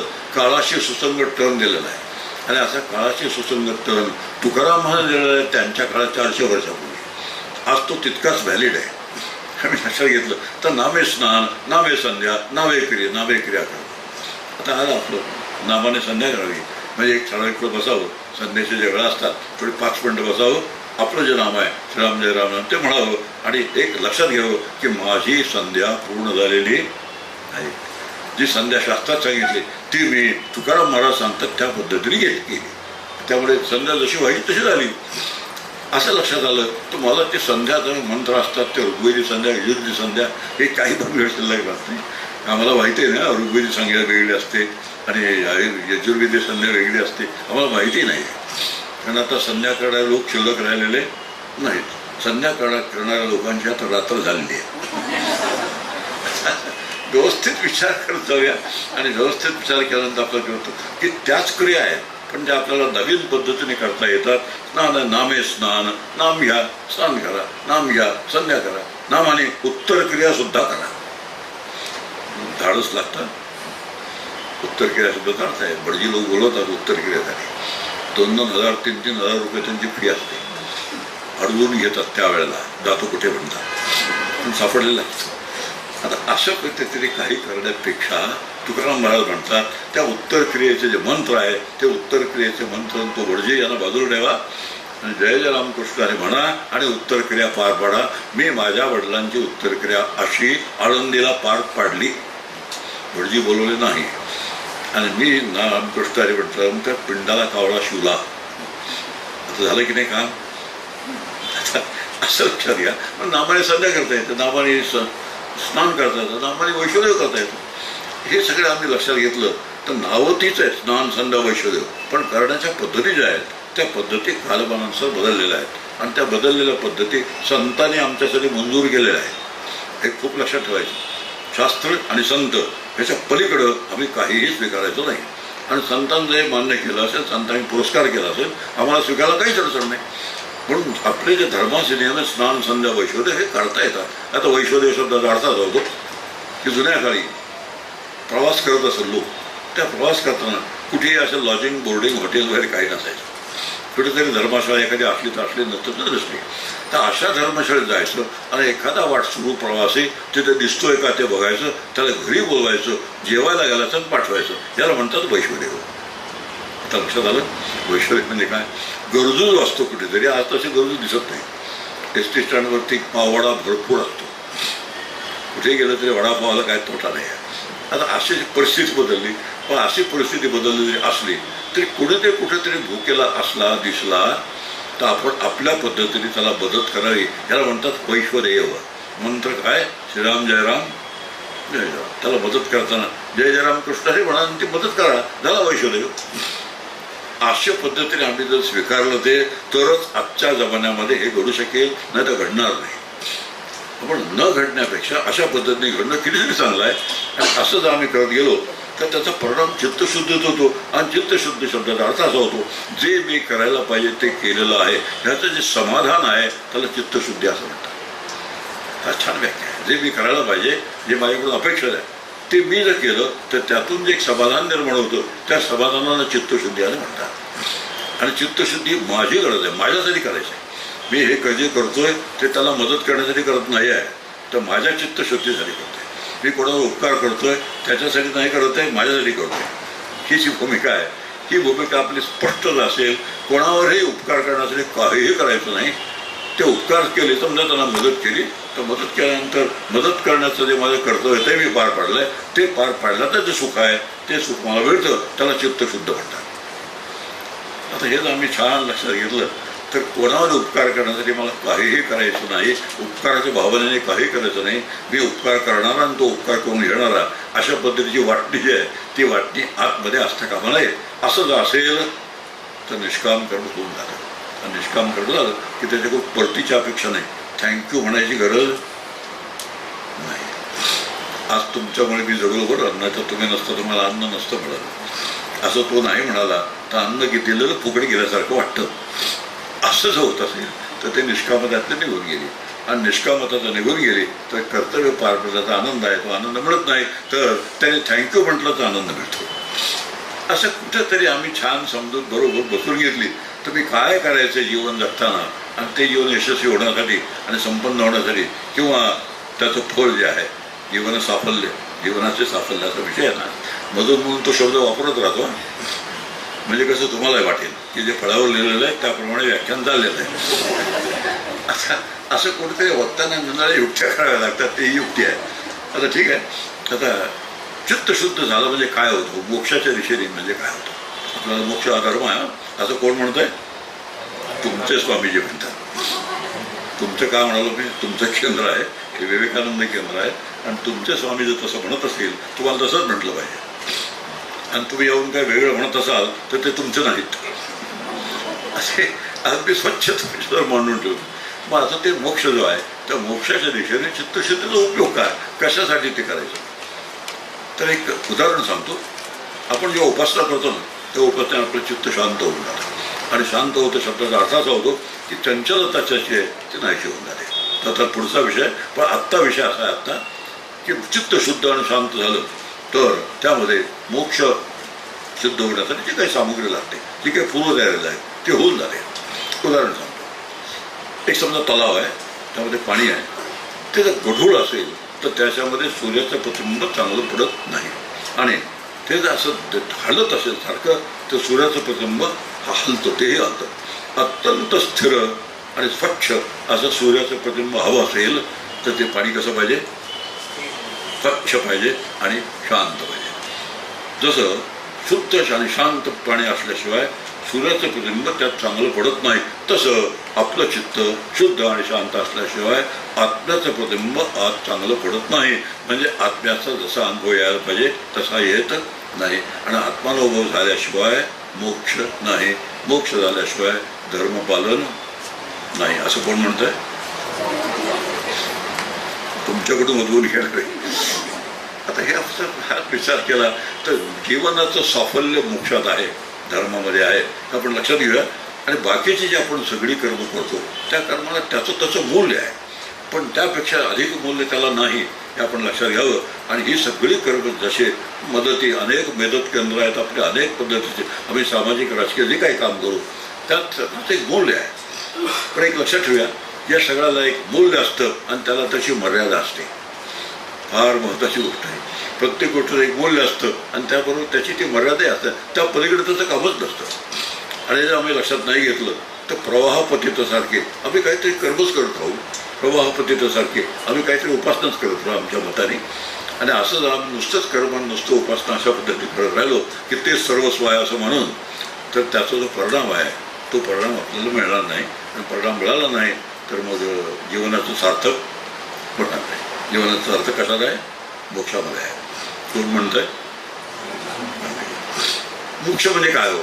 आपण थोडं आता पुढचा एक टप्प्यात मोक्ष कशाला म्हणतात? मोठं इंट्रिग आहे, म्हणजे एक काय म्हणतात त्याला, एक गूढ असलेली गोष्ट आहे फार.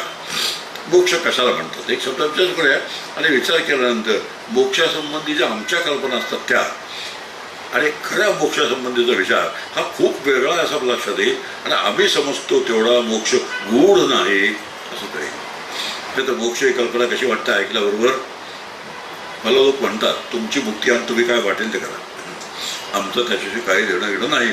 मी फार तर लग्न झाल्यानंतर माझ्या बायकोचं नाव मुक्ती असं ठेवेल, झालं काम. अशा पद्धतीने मुक्ती माझ्या घरामध्ये येईल. वेळगळपणा विचार आपण विचार करूया. मोक्ष कशा? मोक्ष म्हणजे सुटका. मुक्ती शब्दाचा तो सुटका होतो. मग सुटका कशात होतो? बंधनातून. आता सुटका म्हटल्यानंतर बंधन पाहिजे. मग बंधन खरं आहे का खोटं आहे, मोठे प्रश्न असतात. आणि या सगळ्या प्रश्नांची उत्तरं आपल्याला शास्त्राच्या व्यवस्थित अभ्यासाशिवाय फार अभ्यास नाही करायचा. 50 ग्रंथ वाचायचे नाही. एखादा ग्रंथ भगवद्गीतेसारखा, उपनिषदासारखा, कठोपनिषद नावाचा उपनिषद आहे, जे स्वामीजींचं फार लाडकं होतं, अतिशय लाडकं उपनिषद स्वामीजींचं कठोपनिषद. आता कठोपनिषदांचा अभ्यास तुम्ही करणं हे कंपल्सरी आहे. पण स्वामीजी कोणाचे आहेत? आता असे एक विचार जे आहेत ते आम्ही रुजवत जर गेलो बरोबर असल्यामुळे, तर त्यात कठोपनिषद काय काय सांगितलंय, काय काय लिहिलंय, आपोआपच आपल्याला कळेल. आणि आपोआपच कळायला लागलं की मोक्ष म्हणजे मुक्ती, मुक्ती म्हणजे सुटका, सुटका बंधनातून असते. असं जे बंधन आहे ते खरं आहे का खोटं आहे, आता एक मोठा प्रश्न असतो. आणि याचं उत्तर मिळालं तर आपल्याला एक छान रिलीफ मिळतो. हे बरोबर आहे. आता बंधन जर सत्य असतं, खरं असतं, ते कधीच गेलं नसतं निघून. कारण सत्य शब्दाची व्याख्या अशी आहे, जी पूर्वी आहे, आजही आहे, पुढे आहे, तर सत्य असं म्हणतात. त्रिकाला बाधित हा शब्द अवघड आहे, पण सत्य शब्दाची एक व्याख्या, जी पूर्वी आहे, आधी आहे, आताही आहे, नंतरही आहे, असं जे काही असतं त्याला सत्य म्हणतात. माझं शरीर सत्य आहे का? तुमच्याबद्दल मी काय बोलत नाही. माझं शरीर सत्य आहे का? त्याचं उत्तर फार सोपं आहे. पूर्वी हे नक्की नव्हतं, 80 वर्षापूर्वी. आत्ता नक्की आहे आणि पुढे नक्की. मी म्हणत नाही, तुम्ही बोला, कारण मला म्हणायला भीती वाटते की असं काहीतरी चाललेलं असतं. म्हणून माझं शरीर सत्य असणं शक्य नाही. जर सत्य शब्दाचा हा अर्थ आम्ही लक्षात घेतला तर बंधन जर सत्य असेल तर कधीच नष्ट होणार नाही.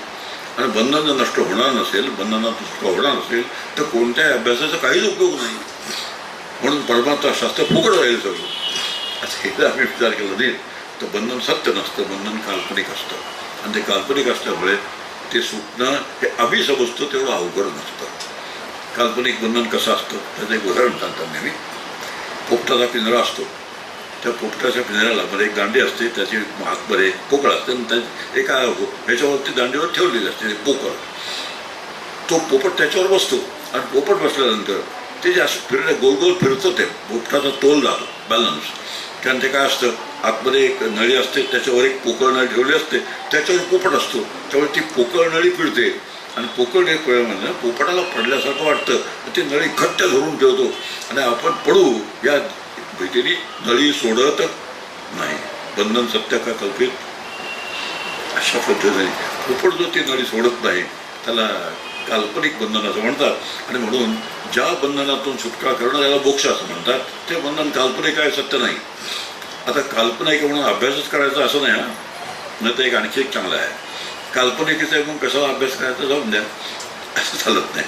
आमचं काय झालं माहिती आहे का, काल्पनिक असलेलं बंधन आम्ही सत्य धरून चाललोय आणि सत्य धरून चालल्यामुळे ते सत्य नाही हे समजण्यासाठी अभ्यास करायचा. अभ्यास का करायचा असतं त्याचं स्वरूप आहे. आम्ही ते बंधन सत्य चाललं आहे. आता उदाहरणार्थ एक बंधन आहे, एकाच बंधनाचा विचार करूया, त्याला म्हणतात देहबंधन. देहबंधन म्हणजे काय? मी देह आहे याला काय म्हणतात? देह असला तर मी आहे, देह नसेल तर मी नाही. इथे सर्वांची समज काय आहे, पक्की. आता इथेच तर सुरुवात होते की शरीर असेल तर मी आहे, शरीर गेलं तर मी नाही. आणि म्हणून कोणत्याही परिस्थितीत शरीर जाणून चालणार नाही. आणि ते कोणत्याही परिस्थितीत गेल्याशिवाय, असं ते मोठी समस्या आहे, फार बिकट समस्या आहे. शरीर जाऊन चालत नाही अशी माझी खात्री आहे, पण शरीर गेल्याशिवाय राहत नाही. आम्ही उपासना करतो देवाची, किती त्याला जरी फुलं वाहिली, हार घातले, प्रदक्षिणा घातल्या, अनेक तऱ्हेने त्याच्या काय म्हणतात त्या आरत्या केल्या, नाना तऱ्हेने त्याची स्तुती केली, भजनं म्हणली, तीर्थयात्रा केल्या, व्रतवैकल्य केलं, एवढं सगळं केलं, एवढं जरी देवासंबंधी केलं तरी त्याला करायचं तो सोडत नाही. काय करायचं? तो मला नेल्याशिवाय राहणार नाही. तुम्ही भले एवढं वाटेल ते करा. म्हणजे असं वाटावं की नाही आपला देवा तुझं एवढं केलं, मला असं नेऊ नको ना, दुसरं काहीतरी कर. असं तुम्ही किती विधारणा केलं त्याचा उपयोग होत नाही. मग उपयोग नक्की काय असतं? उपजेते ना, शरीर जन्माला आलेलं आहे ते काही दिवस टिकणार आहे आणि काही दिवसांनी निश्चित जाणार आहे. आणि हे जर लक्षात असेल तर जोपर्यंत शरीर म्हणजे मी असं वाटतं त्याला देहबंधन असं म्हणतात. आणि त्या बंधनातून सुटका करून घेणं त्याला मोक्ष असं म्हणतात. त्या मोक्षाला धर्म असं म्हणतात. आणि ते जीवनाचं साफल्य आहे. आता हे जे जीवनाचं साफल्य पण आपला शब्द आहे, मी देह नाही असा दृढ अनुभव घेण्यामध्ये जीवनाचं साफल्य आहे. कारण हाच मी अनुभव घेतला, मी निर्भय बनतो. काय बनतो? फार मोठी गोष्ट आहे. सगळ्यांना जास्तीत जास्त भीती कशाची असते? त्याला शास्त्रात महाभय असं म्हणतात. सर्वात मोठी भीती कशाची आहे? मृत्यूची आहे. एक म्हणजे प्रश्न विचारतो, भयभीत माणूस सुखी असतो का? आता एक साधी प्रश्न असतो, मी भयग्रस्त आहे, भीतीने ग्रासलेला आहे आणि मी सुखी आहे, असे दोन्ही जर वाक्य एकत्र ठेवली ते वाक्य जुळतात का? असं न जुळणारं एक वाक्य सांगतो. एक पाठी लावलेली आहे, अहिंसा चिकन सेंटर. काय वाक्य झालं? आता कसलं होय? अहिंसा काय आणि चिकन सेंटर काय, ह्या दोघांना आपापसात काय संबंध? तसं भयभीत जीवन असतं ते सुखाचं असतं असं आम्ही जर म्हणू लागलो तर ते त्यासारखं होईल. म्हणून भयभीत जीवन जर नको असेल तर देह गेला म्हणजे मी जाणार ही भावना सुटली पाहिजे. आणि ही भावना ज्याची सुटते तो त्या शरीरातून मुक्त होतो. आणि शरीरातून मुक्त झाला की धर्म पाळला जातो. धर्म पाळला झाला गेला की स्वामीजींना जे हवं ते आपण केलेलं असतं. असं फार व्यवस्थित विचार करूया. आणि व्यवस्थित विचार केल्यानंतर बंधनाचा एक भाग असतो की शरीर मी आहे आणि ह्याच्यातून मी सुटका करून घेणार. त्यासाठी एक वैचारिक साधन असतं. आता ते साधन मी बोलत नाही कारण ते फार गाडी लांबत जाईल. आणि असं आहे, इतक्या वर्ष वेदांत शास्त्राचा अभ्यास केल्यामुळे मी बोलतच राहील. आणि मग होईल काय, हळूहळू एक एक माणूस यातला किंवा मग असे श्रोत्यांचं असं असतं, जरा असं दाखवतात घड्याळ, जसं काय माझ्यावर नाहीच आहे. पण आता आपण त्या आपली जी मर्यादा आहे त्या मर्यादेत जेवढं आपल्याला शक्य आहे तेवढं बोलण्याचा प्रयत्न करूया. म्हणून देह मी आहे हे जे बंधन आहे देहाचं, देह आहे तर मी आहे, देह नसेल तर मी जाईन. फळला एकदा गेलो होतो, अभ्यास वर्ग होता, ते असेच माझ्या वयाचे गृहस्थ आलेले. तर रोज 7 दिवसाचा वर्ग, रोज त्यांचं एक कटकट असायची, मी इथेच गेलो तर काय. भीती सारखी, दहशत काय.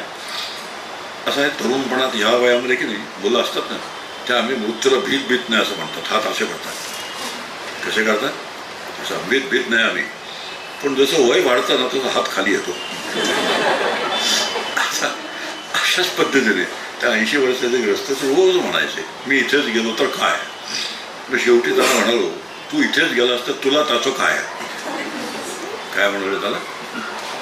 तू इथेच गेलास तर तुला त्याचं काय. आम्ही सगळे मागे बघून घेऊ काय करायचं ते. तुला विचारणार नाही, सांगणार नाही, तुला सांगता येणार नाही. व्यवस्थित विचार केला. ही जी दहशत आहे, ही जी भीती आहे, हे दहशतीत राहणं, भीतीत राहणं याला बंधन म्हणतात. आणि या बंधनातून सुटका त्याला मोक्ष म्हणतात. आता तुमच्या लक्षात आलं असेल मोक्षाची कल्पना आपली बरोबर कशी आहे. त्या लक्षात आलं तर मोक्ष गूढ कल्पना वाटते फार. आणि अशी गूढता जो पण शिल्लक आहे तोपर्यंत आपण त्याच्या वाटेलाच जात नाही. पण त्याची गूढता मोडल्याशिवाय आपण ते स्वीकारत नाही. पण त्याची गूढता मोडली पाहिजे. गूढता मोडायचं असेल तर समजून घेतलं पाहिजे की बंधन कशाला म्हणतात. ते एक बंधन सांगितलं देह म्हणजे मी, दुसरं एक बंधन आहे मी करता आणि भोगता, याला काय म्हणतात? बंधन. माझ्याशिवाय होणार नाही, मी नसताना होता कामा नये, मी होतो म्हणून झालं. आता हे काय म्हणतात? करता भोगता. मी करता मी भोगता असं जे असतं तर बंधन असं म्हणतात. मला अशी पूर्वी सवय होती, एखादा पेशंट बरा झाला तर मी होतो म्हणून बरा झाला. काय म्हणायचं? मी होतो म्हणून बरा झाला. दुसरीकडे गेला असता तर नक्की मेला असता. एवढ्यावर थांबायचं नाही. तिसरीकडे गेला असता तर हाल हालून मेला असता. माझा एक मित्र होता, त्या मित्राने हे सगळं ऐकलं. सतत 20 वर्ष तो बिचारे मला ऐकून घेत होता. एकदा माझ्या हॉस्पिटलमध्ये एक पेशंट गेला, त्याने ताबडतोब संधी घेतली, तू होतास म्हणून मेला. दुसरीकडे गेला असता तर नक्की जगला असता आणि तिसरीकडे गेला असता तर सुखाने जगला असता. म्हणजे जे मी म्हणत होतो त्याच्या बरोबर उलट सगळं त्याने माझ्या गळ्यात घातलं. आणि तेव्हा मला कळलं मी करता नाही, मी भोगता नाही. कारण ते त्याला जगवणं माझ्या हातात नाही. आमच्या डॉक्टरांच्या दारावर पाठी लिहिलेली असते, वी ट्रीट आणि ही क्युअर्स. पाठी असतात दारावर, वी ट्रीट. ट्रीटमेंट करण्याचं काम आम्ही करतो, क्युअर करण्याचं काम कोण करतो? तो करतो. मी पेशंट बरा केला असे चांगले डॉक्टर म्हणत नाही. ते म्हणत असतील तर ते चांगले नाहीत. म्हणजे परमार्थाच्या दृष्टीने आता विचार केला तर हे एक गोष्ट आपल्याला स्पष्ट होते, मी करता माझ्याशिवाय होणार नाही. आणि सर्वात वाईट गोष्ट माझ्यानंतर कसं होणार. खूप जणांना ही काळजी असते, माझ्यानंतर काय, माझ्यानंतर काय. आणि त्याच्यावर आणखी एक असतं, मुलांना, आमच्या म्हाताऱ्या लोकांना एक सवय असते मुलाला म्हणण्याची, मी होतो म्हणून तो एवढा मोठा झाला, माझ्या कर्तव्यावर तो मी उभा केलेला आहे. अशा पद्धतीने माझ्यामुळे जो काही आहेस तो आज कोणामुळे आहेस, माझ्यामुळे आहेस. जो काही तू आहेस आज तो माझ्यामुळे आहेस, असं ते सारखं मुलांना ऐकवायचे. तर मुलं एक दिवशी कंटाळली आणि बाबांना म्हणाली, तुमच्यामुळे आम्ही आहोत त्यात अजिबात शंका नाही, तुम्हीच नसता तर आम्ही कशाला असतो. असं सगळं वडिलांना ऐकून हीच फळे आली आणि मला म्हणाली, बाबांना आम्ही कपाळावर पट्टी लिहितो की तुम्ही, आम्ही जे काय आहोत ते तुमच्यामुळे आहोत, वाचा आपण बोलू नका. आता असं जे काही फजितीची पाळी येते, ते फजितीची पाळीचं एकच कारण आहे, मी मुलांना मोठं केलं, मी त्याला माझ्या त्यांच्यावर उभं केलं. मला आज ते काही आहेत मोठे घडलेले ते माझ्यामुळे आहे, त्याचं काही आहे की नाही, हा जो विचार आहे त्याला म्हणतात कर्तृत्व भोक्तृत्व भ्रांती. मोठा शब्द आहे. मी करताय, मी भोगताय, ह्याला एक बंधन म्हणतात आणि या बंधनातून सुटका याला मोक्ष म्हणतात, याला धर्म म्हणतात, जो विवेकानंदांना प्रिय आहे. सारखं जाईपर्यंत पालुपत चालू ठेवणार. आता ह्या पद्धतीत विचार केला तर मोक्ष म्हणजे काय या संबंधी त्या शब्दाची भीती जी आहे ती भीती आपली निघून जाते आणि असं वाटतं हे सोपं आहे. म्हणजे समजायला, देहातून आपण तादात्म्य सोडायला, मी देह आहे, देहाचं बंधन सोडणं मोठं कठीण आहे. समजलं जरी तरी सुद्धा प्रत्यक्ष ते सोडणं मोठं कठीण असतं. आणि ते सोडल्यानंतर जी काही स्थिती असते त्याला मोक्ष स्थिती असं म्हणतात, त्याला धर्मस्थिती असं म्हणतात. आणि या पद्धतीने आम्ही विचार केला बरोबर जर तर त्यासाठी उपासनेची मदत लागते. आधी ते करावे कर्म, कर्ममार्गी उपासना, उपासकाला भेटे ते ज्ञान, ज्ञाने मोक्षाची विजय. उपासना जी असते ती सुद्धा निष्काम असली पाहिजे. आपण पुन्हा त्या मोक्षाकडे येऊया, पण त्याच्या अगोदर उपासनेचा एक टप्पा आहे तो आपण सोडून दिला तसाच, लूज एंड. ते लूज एंड ठेवायचं नाही. मग उपासना निष्काम असली पाहिजे. म्हणजे काय, एक वाक्य मी समाजात नेहमी ऐकतो, विशेषतः भक्त मंडळीत नेहमी ऐकतो, आणि ते देवाला असं म्हणतात, देवा मी तुझं इतकं केलं तरी माझं असं कसं. काय वाक्य आहे, देवा मी तुझं इतकं केलं तरी माझं असं कसं, आणि तो लेखाचं काहीच करत नाही, त्याचं तसं कसं. आता ही उपासनेची मोठी फजिती आहे. सर्वात मोठी फजिती उपासनेची असेल तर ही, इतकं मी तुझं केलं, मी देवाचं करतो का देव माझं करतो, तर तिथूनच मोठा घोटाळा आहे. मी देवाचं काहीही करत नाही, सगळं जर माझं करायचं तर तो करतोय. आणि हे जर लक्षात आलं, एक तरुण माणूस जंगल ओलांडून पलीकडे जाणार होता. त्या जंगलात पुष्कळ सिंह होते. तर एका माणसाने त्याला विचारलं, तुला जर वाटेत जंगलात सिंह भेटला तर तू काय करशील. तो म्हणाला, मी काय करणार, तोच करणार सगळं, काय ते करायचं. ह्या जसा विचार आहे तसाच इकडे विचार आहे की ईश्वर माझं सगळं काय करतो, मी त्याचं काही करीत नाही. आणि मुळात वाक्य जे आहे, इतकं मी तुझं देवा केलं तरी माझं असं कसं, हे वाक्य चुकीचं आहे. आणि तो काहीच करत नाही तरी तसं असं तसं म्हणजे काय. आता कळलं असेल, तो काही करत नाही, उपासना करताना दिसत नाही, तरी गाड्या दिसतात, बंगले दिसतात, नोकर चाकर दिसतात, आणि मी एवढा तुझं देवा तुझं करून 1 BHK, जेमतेम 2 व्हीलर 10 वर्षापूर्वीची, अशी माझी स्थिती का. आता हा प्रश्न साकडं कोणाला आलाय जास्त, आणि असं साकडं घालण्यासाठी जी उपासना केली जाते त्या उपासनेची किंमत शून्य असते. पण उपासनेचा परिणाम आहे चित्त शांत झालं पाहिजे. आणि शांत शब्दाचा अर्थ आहे पूर्ण शरणागती असेल चित्त शांत होतं, आणि शरणागती असेल तर त्याने माझ्यासाठी जी व्यवस्था केलेली आहे, ईश्वराचा एक म्हणतात काय, सगळ्या जीवांची त्याने त्याच्या पद्धतीने एक व्यवस्था लावून दिलेली आहे, आणि त्या व्यवस्थेनुसार त्या जीवाचं जे व्हायचं ते होणार आहे. ते जर मी शांतपणे स्वीकारलं तर माझं मन शांत राहतं, चित्त शांत राहून राहतं. आणि ते स्वीकारलं नाही, त्याचे झगडा जर केला. आमचं असं नेहमीच असतं की देवाला वरून नमस्कार करायचा असतो. देवा नमस्कार, सकाळी उठून घंटा वाजवून नमस्कार, म्हणजे बाहेरून नमस्कार. आता आतून देवाशी टक्कर आहे. टक्कर कशी, असं कसं माझं, हे कसं ते कसं, असंच का नाही तसंच का नाही, आणि त्याचं तसं कसं. माणसाचं आपल्यावर भागत नाही, त्याचा विचार देवाला सांगावाच लागतो, जसं देवाला काही माहीतच नाही. असं कुठेतरी उपासनेत फार मोठा फजिती होऊन झाला. आणि ही फजिती जर टाळली, उपासना जशी करायला पाहिजे तशी केली, चित्त शांत होऊन जातं आणि टोटल ॲक्सेप्टन्स फार मोठी गोष्ट आहे. मी माझं काम जसं करायला पाहिजे तसं केल्यानंतर, अगदी 100% पूर्ण केल्यानंतर जे होणार आहे ते त्याच्या व्यवस्थेनुसार होणार आहे. त्याचा मी स्वीकार लागला. अट आहे एक, माझं काम मी 100% केलं पाहिजे. माझं काम न करता मी त्याचं माझ्यासाठी काय करावं असं अजिबात चालणार नाही. त्यालाच म्हणतात कर्मण्यवाधिकार असते फलित करायचं. जर ऐकलं असेल तर कर्म करणं हे तुमचं काम आहे, फळ देणं हे त्याचं काम आहे. किती द्यायचं, कसं द्यायचं, केव्हा द्यायचं त्यांनी ठरवायचं, मी ठरवायचं नाही. हे जर मी शांतपणे स्वीकारलं, चित्त शांत होऊन जातं आणि शुद्ध आणि शांत चित्त झालं तर त्याच्यामध्ये आत्मानुभव जो आहे तो स्वच्छ येतो. जसं तलावात सूर्याचा प्रतिबिंब पडतो. असं म्हणजे घेतलं तर आपल्याला मोक्ष म्हणजे काय आणि मोक्ष नावाचा धर्म म्हणजे काय हे कळेल. आणि अशी जी मुक्त स्थिती असते त्या मुक्त स्थितीमध्ये तुकारामांचा एक अनुभव आहे. आनंदाचे डोळे, आनंद तरंग, आनंदाची अंग सगळ्यांना माहीत असलेला रंग आहे. पण म्हणजे काय विचारायचं नाही, हे सगळीकडेच आहे.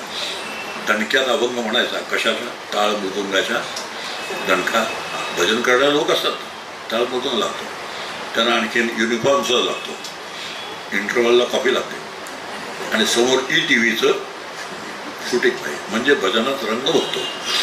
त्या चाळीत काही कमी असेल तर भजनात रंग भरत नाही. भले देव तिकडे असं नका, कॉपी पाहिजे, युनिफॉर्म पाहिजे, ETV पाहिजे आणि काही श्रोते तरी पाहिजेत. त्याशिवाय भजनात रंगच भरत नाही. देवाचा रंगाचा काय संबंध? असं कुठेतरी विलक्षण गोष्टी या क्षेत्रात चालतात आणि या विलक्षण गोष्टी जोपर्यंत चालू आहेत त्यामुळे भजन एक परफॉर्मन्स होतो. काय होतो तो? परफॉर्मन्स नाही. तुकाराम महाराजांनी, नामदेव महाराजांनी कधी सुद्धा भजनाचा कार्यक्रम नाही केला. त्यांनी भजन केलं पण काय नाही केलं? कार्यक्रम नाही केला. अलीकडे काय होतात भजनाचे कार्यक्रम. आता कुठं तरी फार मोठी गफलत झालेली आहे आणि ही गफलत समजावून घ्यायची. आणि गफलत आपण त्या गफलतीत सापडायचं एवढंच करायचं, दुसऱ्याच्या भानगडीत पडायचं नाही. आधी आपली व्यवस्था लावून घ्यावी, मग दुसऱ्याच्या भानगडीत पडावं. सगळ्या संतांनी हे केलं. समर्थ रामदास स्वामींनी अगोदर 12 वर्ष तपश्चर्या केली, मग जगाचा विचार केला. आम्ही काय एक पुस्तक वाचल्याबरोबर जगाचा विचार करायला होतो. मी गीतेचा अभ्यास केला, लगेच जगाला शिकवायला झालो. मी काही शिकलेलो नसतो. मी त्या पद्धतीने मागत नाही, तरी जगाने माझा ऐकावा अशी इच्छा धरवळू दे. ही मोठी फजिती आहे. मी तो मुद्दा चाललाय की असा जो मोक्ष आहे त्या मोक्षाच्या संदर्भात एक तुकारामांचा अनुभव आहे. आनंदाचे डोळे, आनंद तरंग, आनंदाची अंग, आनंदाची. ही जी स्थिती आहे त्याला मोक्ष स्थिती असं म्हणतात, त्याला धर्मस्थिती असं म्हणतात. तर म्हणजे काय? डोह म्हणजे काय?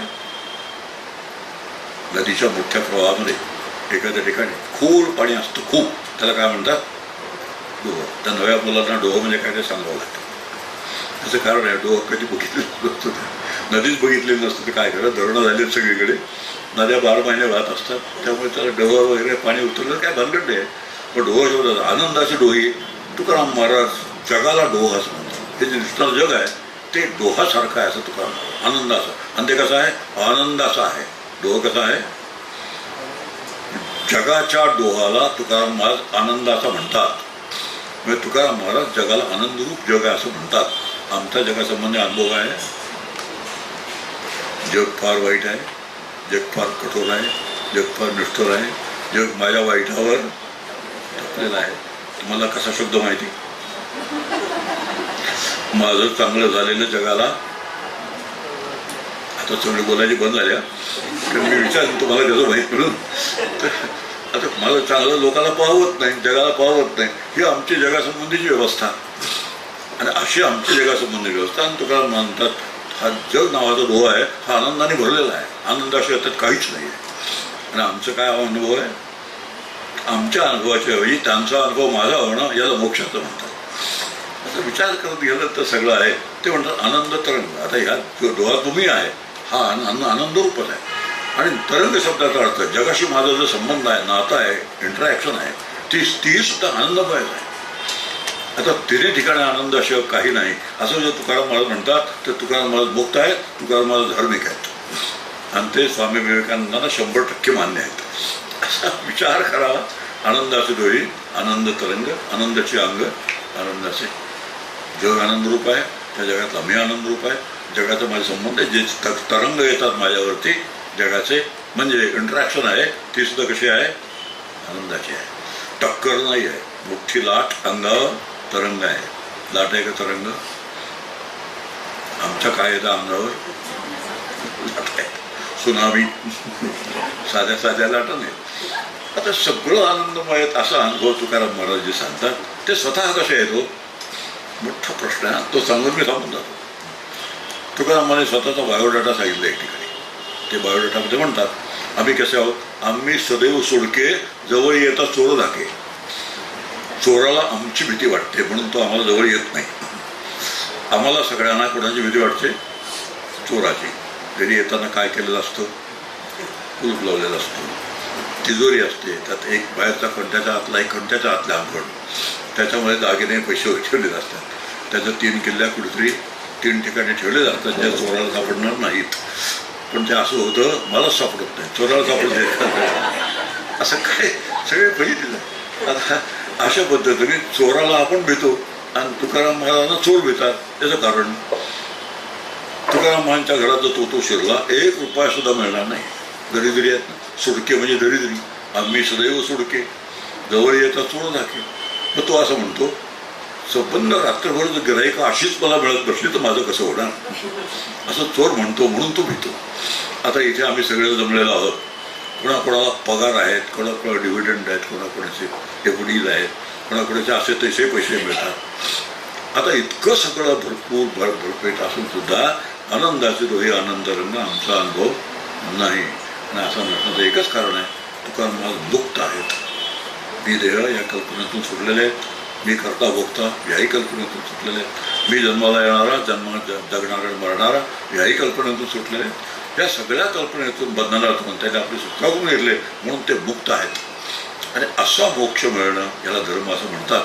आणि तो धर्म प्राप्त करणं हे आपल्या सगळ्यांचं काय आहे, कर्तव्य आहे. बाकीचे अनेक धर्म आहेत, त्या धर्माचे बहिरंग कित्येक आहेत. अनेक धर्माचे अनेक, मी 3000 तुम्हाला धर्म सांगितले, इतके जगभर धर्म पामलेले आहेत. पण तो खरा धर्म जो आहे, तो खरा धर्म एकच आहे, जो स्वामीजीने आमच्यासमोर ठेवला. आणि जीवनाचं साफल्य कशात आहे? मी मुक्त आहे असा अनुभव घेण्यामध्ये, तुकाराम महाराजांचा अनुभव आला तो मला येण्यामध्ये जीवनाचं साफल्य आहे. आणि त्यासाठी कर्म करायला पाहिजे, उपासना करायला पाहिजे. कर्म आणि उपासना केल्यानंतर आत्ता जे ज्ञान सांगितलं, मोक्ष कशाला म्हणतात, देह तादात्म्य म्हणजे काय, जगत सत्यचं म्हणजे काय, कर्तृत्व मुक्तचं म्हणजे काय, ही सगळी माहिती नीट समजून गेलं यांना ज्ञान म्हणतात. आणि अशा 3 गोष्टी पाठोपाठ जो करतो त्याला ज्ञाने मोक्षाची बाबीचे, ज्ञानाने मोक्ष मिळतो. आणि मोक्ष मिळाला तर आपलं धर्मपालन जसं व्हायला पाहिजे तसं होतं, असे कोण म्हणतात? तुमचे विवेकानंद तांबे. कुंडलिक वरदा हरी विठ्ठल.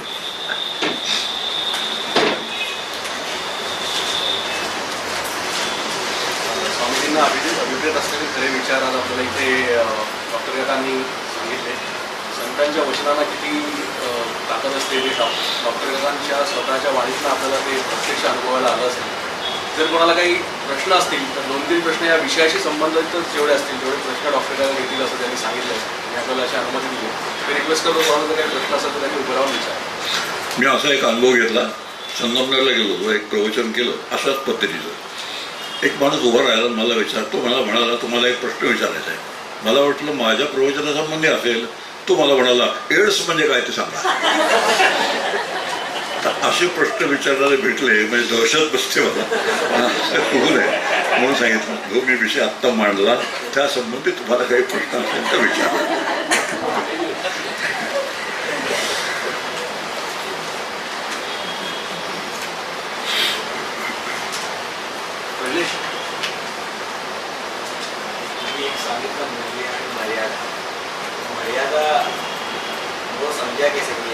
बोलणे आणि मर्यादा की आपण आपलं कर्म पार पाडणं हे त्या कर्माचं मूल्य आहे. पण कर्माचं फळ किती मिळेल ही त्याची मर्यादा आहे.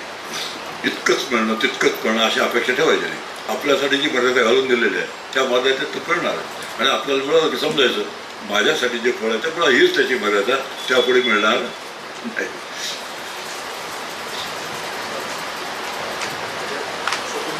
सांगितलं उपनिषद आणि असं अजून कोणत्याही ग्रंथ हां अजून कोणत्याही ग्रंथ वाचत होतो. एवढं तर वाचा. गीता उपनिषद ब्रह्मसूत्र याला प्रस्थानत्रयी म्हणतात. या प्रस्थानांचा यथाशास्त्र अभ्यास म्हणजे कसं जाणकाराकडे जाऊन त्याच्या शेजारी बसवून केलेला अभ्यास, आपल्या मनाने केलेला अभ्यास नाही. शास्त्रशुद्ध संप्रदायाला मान्य असलेला असा 3 ग्रंथांचा अभ्यास करावा आणि त्यानंतर ज्ञानेश्वरी, गाथा, एकनाथी भागवत हे जे आहेत त्यांचा अभ्यास करावा. त्यापेक्षा आणखी अभ्यासाची गरज नाही. पण उपनिषदांचा अभ्यास केला पाहिजे. एक उपनिषद करा कठोपनिषदासारखं, त्यातच म्हटलं एखादा अभ्यास केला तरी पुरतो, आणखी जास्तीचा अभ्यासाची गरज नाही. पंडित व्हायचं असेल, माझ्यासारखी प्रवचन द्यायची असेल तेवढ्याने भागत नाही. उदाहरण सांगतो. समजा मला एक डायबिटीस झालेला आहे अशी कल्पना करा. नाही झालेला पण झालेला आहे. तर मला जेवढ्या गोळ्या आवश्यक आहेत तेवढ्या गोळ्या मी बरोबर ठेवणं हे माझं काम आहे. केमिस्टचं दुकान चालवणं हे माझं काम नाही आहे. आमच्यातले खूप जण काय करतात, केमिस्टचं दुकान चालवतात, हे वाचू ते वाचू, इकडे वाचू तिकडे वाचू, आणि कुठलीच गोळी माझ्या कामाची नसते. असं झालं तर होऊ नये. म्हणून एक मर्यादित आपल्याला जेवढी आवश्यकता आहे आणि ती आवश्यकता आपल्याला आहे. उपनिषद, गीता, ब्रह्मसूत्रसुद्धा नाही वाचली चालतील, पण गीता उपनिषद मात्र वाचली पाहिजे. आणि गाथा तर वाचलाच पाहिजे. कारण गाथ्यासारखं व्यवस्थित तत्त्वज्ञान सगळ्यांना पटेल, समजेल असं अनुभवातलं तत्त्वज्ञान दुसरीकडे मिळणं मोठं कठीण आहे आणि आपल्या समजुतीचं आहे. ज्ञानेश्वरी कसं असतं, भाषा जुना आहे, जुनी भाषा असल्यामुळे अनेकांनी मला विचारलं ज्ञानेश्वरी संस्कृतमध्ये आहे का मराठीमध्ये आहे. आता ओवीबद्ध आहे ते मराठी आहे, पण ओव्या समजत नाही म्हणून जे समजत नाही ते संस्कृत असं काही ठेवून झालं. म्हणून जे समजतं त्याचा अभ्यास व्यवस्थित करावा. तुम्ही मगाशी म्हणालात की डॉक्टरांकडे सुद्धा पाठ लावलेली असते आणि ट्रीट करतो जो कोणी आहे तो वर बघतो. पण नेहमी जेव्हा ईश्वर असं म्हणतो, कोणत्याही गाथा वाचा किंवा कोणत्याही गीता वाचा कुठेही त्याच्यामध्ये ईश्वर हा उल्लेख केलेला आहे. सगळ्यात बेसिक प्रश्न हाच पडतो, ईश्वर म्हणजे काय आणि ईश्वर कसा, काय विश्वास म्हणजे एक आम्ही इंजिनिअरिंगचे विद्यार्थी, शास्त्राचे विद्यार्थी आहोत. ईश्वर म्हणजे काय हे पाहिजे ना. ईश्वर तर ईश्वर हा फक्त शास्त्राने सांगितलेला आहे म्हणून स्वीकारायचा. श्रद्धेने ईश्वर स्वीकारावा लागतो. मी ईश्वर आहे असा कधी अनुभव येणार नाही. मग मधला एक टप्पा आहे, कोणीतरी शासन करणारं पाहिजे या जगाचं, कोणीतरी निर्माण करणार पाहिजे. आता कसं आहे, आता हे काय वेगळं त्याचं वळण लागेल फार. जोपर्यंत जग निर्माण झालं असं मला वाटतं 100% खरं आहे, तोपर्यंत हे जग कोणी निर्माण करावं सांगावं लागतं. आणि ते सांगताना त्याची समजूत बसण्यासाठी ईश्वराने जग निर्माण केलं असं म्हणायचं असतो, सांगायचं असतो, ते खरं नाही. आता कसं आहे, हा जो काय मुद्दा आहे ईश्वर कारणवाद, सर्वब्रह्मवाद, अजातवाद, म्हणजे ही गोष्ट आता इथे सांगण्यासारखी नाही. म्हणून ईश्वर एक तत्व मानलेलं आहे आणि तर्काने आपल्याला कळतं असं कोणतरी एक तत्व असायला पाहिजे. 2-3 गोष्टी आहेत. गहू पेरला तर गहूच लागतो, दुसरं काही लागत नाही. ही स्कीम आहे आणि ही स्कीम जी आहे ही स्कीम राबवणारा कोणीतरी चेतन असला पाहिजे, म्हणजे त्याला बुद्धिमान असला पाहिजे आणि सर्वज्ञ असला पाहिजे, सर्वशक्तिमान असला पाहिजे. आणि आता अशी स्कीम तो तयारच करू शकत नाही. आणि अशी स्कीम जर तयार केली असेल तर स्कीम करणारा कोणीतरी सर्वज्ञ सर्वशक्तिमान असलं पाहिजे. एक गव्हाला गहू लागतात, माणसाला काय होतं, माणसाला माणूसच होतो. अशा पद्धतीने आम्ही विचार केला तर एक घडी बसवून दिलेली आहे. ते बसवून दिलेली घडी बसवून देणारा कोणीतरी एक मानावा लागतो. म्हणून तर्काने ईश्वर स्वीकारावा लागतो आणि शास्त्राने सांगितलं म्हणून स्वीकारावा लागतो.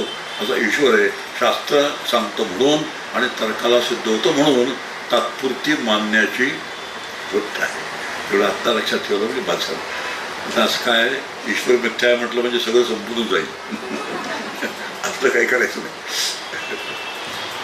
एक मला प्रश्न, तुम्ही मग अशी उल्लेख केला की उपासना करायला हवी. तर उपासना म्हणजे आमच्यासारख्या तरुण मंडळीचा एवढा अभ्यास नसतो. तर आम्हाला अशी बदलत होते की उपासना म्हणजे उपास तपास की काय, किंवा नक्की उपासनेचा अर्थ काय. काय तासाची मुदत असल्यामुळे मला गुंडाळावं लागलं पुष्कळ. आता उपासना शब्दाचा अर्थ एक अर्थ आहे, फार सोपा आहे, की देवासमोर जायचं आणि देवाला विचारायचं मी तुझ्यासमोर उपआसन घालून बसू का. म्हणजे कसं, देव एका आसनावर बसलेला असतो, त्याच्यासमोर छोटंसं आसन घालून मी बसायचं. छोटं आसन, वेगळं आसन, छोटं मी बसायचं. त्याला विचारायचं छोटं आसन घालून मी बसू का. तो म्हणतो होय. का आपणच होय म्हणायचं असतं आणि आपण विचारायचं होय आपणच म्हणायचं तो वर बसायचं आणि बसता बसता पुढे सरकत जायचो आणि पुढे सरकत गेल्यानंतर उप आसनावर बसलेला माणूस जो भक्त असतो तो त्याच्याशी एकरूप होऊन जेव्हा जातो तेव्हा मधली जी प्रक्रिया आहे त्याला उपासना असं म्हणतात. म्हणजे देवापासून भिन्न असल्याचा जे एक आपला अनुभव आहे त्या अनुभवापासून देवच मी आहे या अनुभवापर्यंत जाण्याचा मधला मार्ग आहे त्या मार्गाला उपासना म्हणतात. आणि उपासना दुसरा अर्थ आहे की तैलधारावत यत आसनम तद उपासनम. आता हे सगळं संस्कृत असतं मी सगळं आतापर्यंत टाळलेलं आहे संस्कृत म्हणण्याचं. याचं कारण आहे सगळेजण असं म्हणतात मग नंतर ऐकलं खरं पण सगळं कुठे गेलं मला ऐकू जाईल असं म्हणत नाही आपापसात कुजबूज करतात पण केव्हा तरी कुजबूज ऐकू यायचे मला आणि म्हणून मी ते संस्कृत टाळायचा सुरू दिलेलं आहे. पण आता तैलधाराबद्दल आता समजा एक 2 धारा आहेत आम्ही गच्चीवर गेलोवर तेलाची धार जर सोडली तर ती एकसंध असते दुधाची धार सोडली तर तुटक असते पाण्याची धार सोडली तर फारच तुटक असते. हे जर लक्षात आलं तर तैलधार तेलाची धार जशी अखंड असते तशी नाम कसं असलं पाहिजे अखंड असलं पाहिजे आणि असं अखंड नाम घेतलं मध्ये कुठलेही गॅप न ठेवता. जसं तेलाच्या धारेत मध्ये गॅप नसते तसं कोणती गॅप न ठेवता जर मी नामस्मरण केलं त्याला काय म्हणायचं उपासना.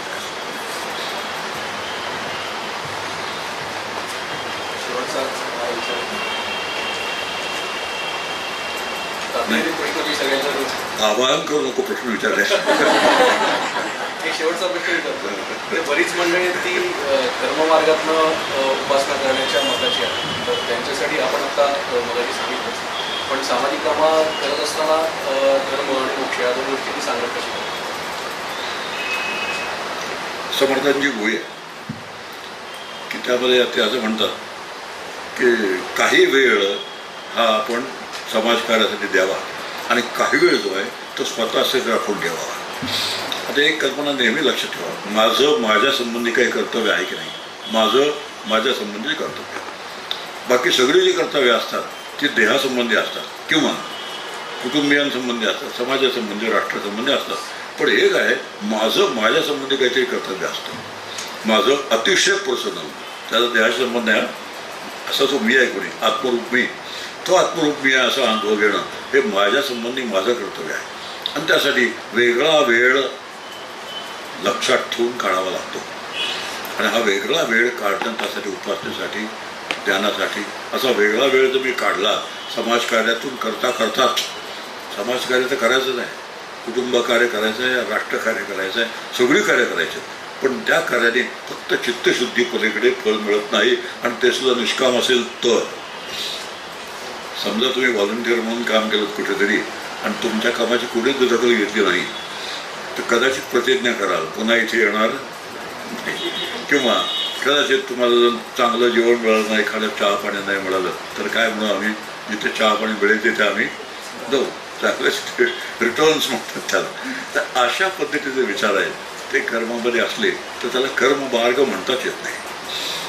हे कसं आहे एखादा उद्योगपती असतो अत्यंत श्रीमंत त्याचा परिचय करून देणारा कोणीतरी असतो आणि तो खुशाल सांगतो हे कर्ममार्गाचे महादुपासक आहे असं नसतं. तो कृतिशील असतो क्रियाशील असतो कर्तव्यवान असतो श्रीमंत असतो अनेक लोकांना त्यांनी नोकऱ्या मिळवून दिल्या असतात काम मिळवून दिलं असतं राष्ट्राची संपत्ती त्याने वाढवलेली असते हे सगळं खरं आहे तरीसुद्धा ते त्याचं कर्म मोक्षाला उपयोगी पडत नाही एक वास्तव आहे. त्याचं कारण ते त्यांनी संपत्तीसाठी प्रसिद्धीसाठी कीर्तीसाठी यशस्वी होण्यासाठी प्रतिष्ठेसाठी केलेला असतो आणि असं जर कर्म असेल तर ते सकाम आहे निष्काम नाही.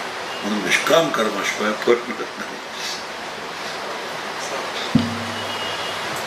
तुम्ही मगाशी म्हणाल तर 3000 धर्म खरा धर्म म्हणजे काय मोक्ष धर्म म्हणजे मोक्ष. शेवटचा बाकी सगळ्या ज्या आहेत धर्मासंबंधी करतात गौण आहेत दुय्यम आहेत हिंदू धर्म आहे हे सगळ्या धर्माच्या त्यांच्या कल्पना आहेत त्या गौण आहेत मुख्य कल्पना नाही ती. मुख्य हे सगळं कसं झाली आहे मोक्षासाठी इतकं सगळं असेल आणि मोक्ष नाही मिळालं तर धर्माला काही अर्थच नाही आहे असं स्वाभिषेच शेवटचा प्रश्न. सर मला एक प्रश्न आहे सर म्हणजे मी पण खूप महिने झाले कर्म ऐकलं सर धर्माचं एक्झॅक्टली ट्रॅक रेकॉर्ड कोण करतो काय धर्माचा ट्रॅक रेकॉर्ड कोण? हा ईश्वर. सर किती वर्षाचं फॉर एक्झाम्पल म्हणजे मागच्या हफ्त्यात जी एक व्हिडिओ बघितला होता श्री रविशंकरांचा. त्याच्यात त्यांना एक विचारलं होतं की ते लहान पोरं असतात, काय काय जणांना डोळे नसतात, काय काय जण फिजिकली प्रॉपर नसतात, मेंटली प्रॉपर नसतात.